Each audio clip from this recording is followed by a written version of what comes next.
call the meeting of the Social Services Committee to order. Okay, we're starting the meeting. Majority Council, can you please call the roll? Sure. Chairman Fine? Here? Simpson? Here. Bruschi is excused. Mr. Cleary? Here. Smith? Here. Walker? Here. And McLaughlin? Here. Pearlie? And Chapman are both excused tonight. There is a quorum. First order of business, previous business, approving previous minutes. Do we have a motion? Motion? Second. All in favor? Aye. Opposed? Passed unanimous. Now on to current business. Number 2, authorizing an agreement with Ventec Inc. regarding the implementation of a supplemental nutrition assistance program centralized call center. Commissioner McClave. Good evening. As part of our grant application that we submitted to USDA in 2021, we had included Ventec as a component of the call center. And this is the data management and work assignment component of the call center.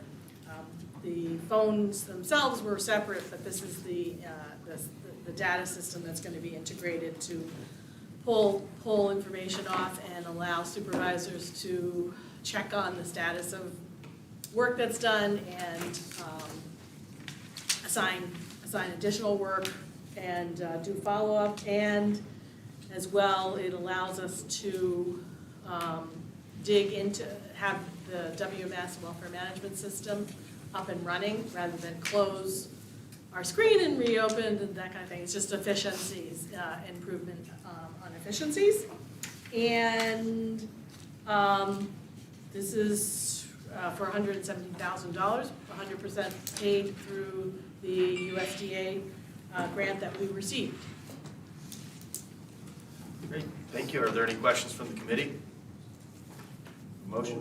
Motion, is there a second? All in favor? Aye. Opposed? Passed unanimous. On to number 3. Item 3 is authorizing an agreement with the New York State Department of Health regarding reimbursement for administrative costs pertaining to the early intervention program. And Commissioner Manning is here this evening. Good morning. Good evening, everyone. How is everyone today? This agreement is the amount of $121,789, and this would allow us to claim administrative costs for implementing the early intervention program. The early intervention program is for children with developmental disabilities under the age of 3, and the county is required to provide this service to families in Albany County. Thank you. Are there any questions from the committee? Motion to approve? Motion? We have a second? Second. All in favor? Aye. Opposed? Passed unanimous. Item 4 is authorizing the acceptance of grant funding and an agreement regarding the Child Rights Safe Harbor Initiative and amending the 2023 Department for Children, Youth, and Families budget. Thank you. Yes, the Office of Children and Family Services provides this grant money for children who have been sexually abused or exploited, I should say, and really looking at human trafficking. We've had this for multiple years, and we are also going to be contracting with crime victims because our Safe Harbor coordinator is now working for crime victims, which really expands the opportunity to provide services down at the Child Advocacy Center. So it's in the amount of $43,350. Ms. McLaughlin? It just seems like a little amount of money to me for what the work that you described. So it's not just with the interaction with crime victims that increases the capacity that you have to I guess, speak. It'll be a dual role. Part of her job responsibilities are the Safe Harbor coordinator and really looking at, working with all these agencies and getting the information out there, working with law enforcement. But then the other section of her job will be the Child Advocacy Center. So she will be looking at those children that have been severely sexually abused or physically abused. It really, goes hand in hand. in the mission down at the Child Advocacy Center. And what kind of volume do you have? I mean, how many annually? Is it For approximately? the sexually exploited children, I mean, I think our numbers are increasing as we get education out there to agencies and to law enforcement. It's really being identified as much more of a concern here in Albany County that many children are being exploited. So I don't have an actual hard number, but I can get that for you. Thank you. Thank you. Thank you. Are there any other questions? Ms. Lockhart? Commissioner, I think you might have answered, I just wanted to be clear. This position, part of it is the information about children that are exploited and trafficked, and the other part is the child advocacy. So, So the children at the Child Advocacy Center might be sexually assaulted or abused, but not trafficked. correct. But do you keep numbers on those children? Like, how do you track who's trafficking and what numbers? Well, we also provide any type of, and that's why it's a nice fit with crime victims, because if somebody's assaulted, they actually have staff that will go to the hospital. Correct. And help that child through that trauma that they've experienced. So, again, they really go hand in hand, but there is a clear distinct difference between, is this a child protective situation where abuse and neglect is occurring, or is it the child's been human trafficked? So does the Sexual Assault Center get the numbers for the trafficking end of it? No, our coordinator would be doing that. Okay. She monitors all the children. So, for example, as well, all of our voluntary agencies here, like St. Anne's, St. Catherine's, when a child runs away, Right. they come back and they have to be screened for, CSAC, if you will, sexually, if they were sexually abused while they were out there or exploited. Mhm. So everyone does that, and we look at those screenings. They would then go right to our coordinator, and she would then be following up with the youth and the family. So the Safe Harbor program has been in effect for how many years now? At least 5. Yeah. But right now, you don't have any numbers that you can tell us, I right? don't with me. But could you get us on the trafficking? I'd be Sure. interested to know, yeah. Mhm. And I'm sure the rest of the committee would too, not just. Mm-hmm. Thank you, Commissioner, appreciate it.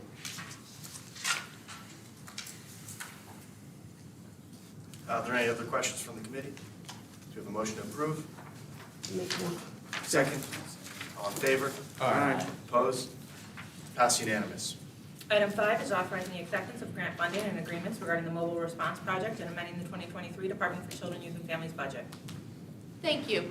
Yes, I spoke a few months back about the mobile response team that Trinity Alliance of the Capital Region was awarded, and we looked at, the operations of that. But OCFS now has indicated that they also want, as part of the team, a domestic violence advocate.